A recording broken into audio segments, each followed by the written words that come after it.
दहेज, समाज क्या कहेगा। हमें तो आपकी बच्ची पसंद आ गई है। हमारे लड़के की कद काठी के हिसाब से देखे तो दोनों की जोड़ी बहुत अच्छी लगेगी। जैसा आप सही समझे। बेटा योगेश, तुम दोनों को अगर टाइम चाहिए तो आपस में अकेले में कुछ बात कर सकते हो। हम बाहर चले जाते हैं। जी पिताजी, जैसा आप कहें। योगेश और सविता को अकेले वक्त देकर सब वहां से चले जाते हैं। चाय कैसी लगी? चाय भी अच्छी लगी और आप भी। सच में?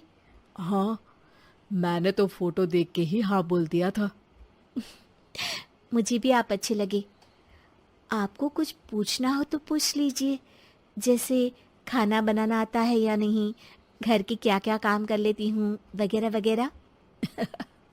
वो तो मेरी माँ आपकी माता जी से पूछ ही लेंगी। वो मेरा डिपार्टमेंट नहीं है। इधर योगेश और सविता जिंदगी भर का साथ जोड़ने की बात कर रहे थे। उधर सविता के पापा योगेश के पिताजी के सामने हाथ जोड़ के खड़े थे। देखिए, हमारा बेटा पढ़ा लिखा है, अच्छी नौकरी करता है। उसमें जितना पैसा लगा है कम से कम उतना तो मिलना चाहिए ना। 10 लाख से कम में तो नहीं हो पाएगा।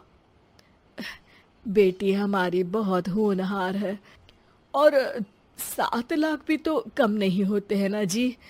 अगर आप हमारी बेटी को शादी के बाद काम करने देंगे तो 3 लाख तो 6 महीने में ही कमा लेगी। हमारे घर में ये सब नहीं होता। औरतें घर संभालती हैं और आदमी बाहर के काम। जरा मेरी बात तो समझिए। एक कार देने के बाद 10 लाख रुपए नगद देने में हमारी कमर टूट जाएगी और इसके अलावा टीवी फ्रिज तो देना ही पड़ेगा।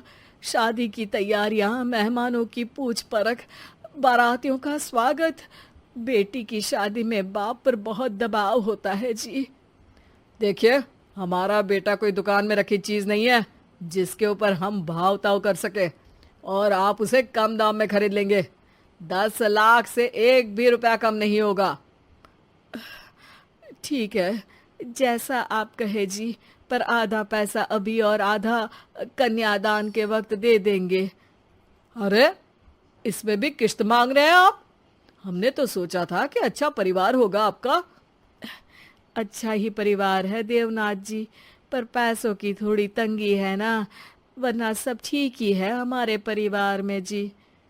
देवनाथ वहां से अपने बेटे योगेश को लेकर चले जाते हैं और कुंडली मिलवाई जाती है। 36 में से 32 गुण मिलते हैं। जल्द ही शादी का मुहूर्त भी निकल आता है। अब कन्या को बुलाइए।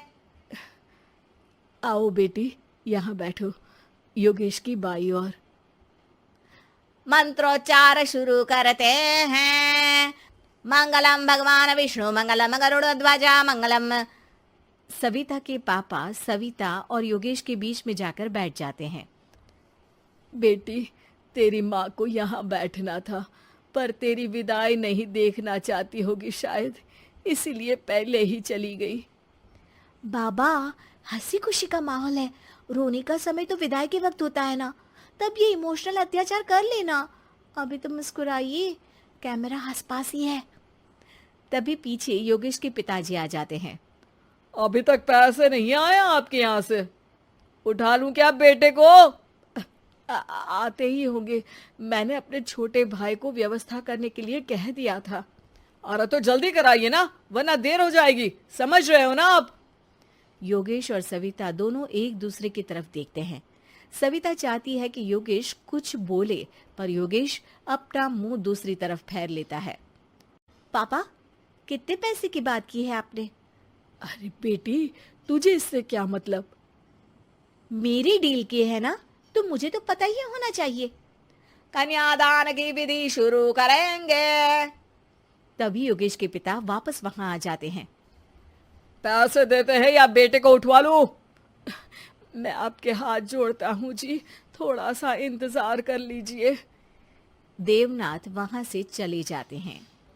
तुम अपने पिताजी से कुछ कहते क्यों नहीं? उनके सामने कोई आवाज नहीं उठाता। ऐसा नहीं है, कोई तो उठाएगा ही। तभी वहां सविता के चाचा एक बैग लेकर आते हैं और सविता के पापा को देते हुए कहते हैं, 9 लाख ही हुए। आत्माराम इशारा करके योगेश के पिता को वहां बुलाते हैं। क्या? सिर्फ 9 लाख? बाकी 1 लाख कहाँ है? नहीं हो पाए जी, शादी के बाद कर देंगे। अरे आप बात से पलट रहे हैं। जल्दी से अभी के अभी पूरे पैसे लाइए, वरना बेटे को उठाऊं क्या? देखिए मैं आपके पाँव पड़ता हूँ। रुक जाइए पापा, रिश्ते हाथ पकड़कर जोड़े जाते हैं, पांव पकड़कर नहीं। बेटी तू चुप रह। नहीं, ये कब से बस कह ही रहे हैं कि उठवा लूं, पर कोई उठ ही नहीं रहा। लो, मैं ही उठ जाती हूँ। बेटा, अपशगुन हुआ। दहेज लेना सबसे बड़ा अपशगुन है, पाप है, पाखंड है। और योगेश, तुम्हें मैं पसंद हूँ तो कुछ बोलते क्यों नहीं?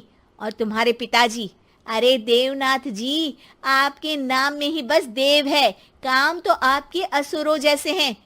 पर गलती आपकी नहीं, गलती मेरे पिताजी की है, जो आप जैसे लोगों को घर की दहलीज भी चढ़ने देते हैं। लेकिन एक बात साफ है, मैं आपके घर की दहलीज कभी नहीं चढ़ूंगी। अरे बेटा, समाज क्या कहेगा?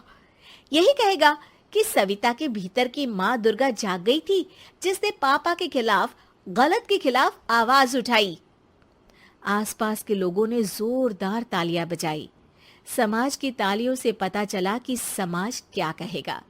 समाज ने सविता की बात को स्वीकार भी किया और उसको अपने सर आंखों पर भी बिठा लिया।